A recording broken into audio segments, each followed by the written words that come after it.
மக்களே இப்போதான் வேலை முடிச்சுட்டு வந்தேன். வாங்க நம்ம வீட்டில் என்ன சாப்பிட பார்க்கலாமா? சுட சுட சோறு, அப்புறம் மட்டன் வறுவல். மட்டனை பாருங்கள் எப்படி இருக்குன்னு, ஃப்ரெஷ்ஷாக இருக்கு பாருங்கள். சாப்பிட்டு பார்க்கலாமா?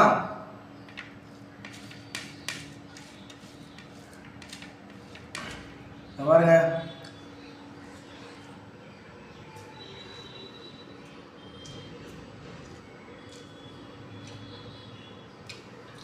செம்ம டேஸ்டாக இருக்கு. பாருங்க, நீங்கள் சாப்பிடுங்க.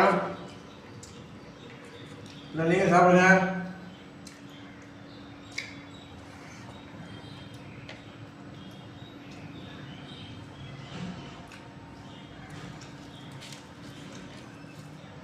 சூப்பர் டேஸ்டாக இருக்கும் மட்டன் வறுவல்.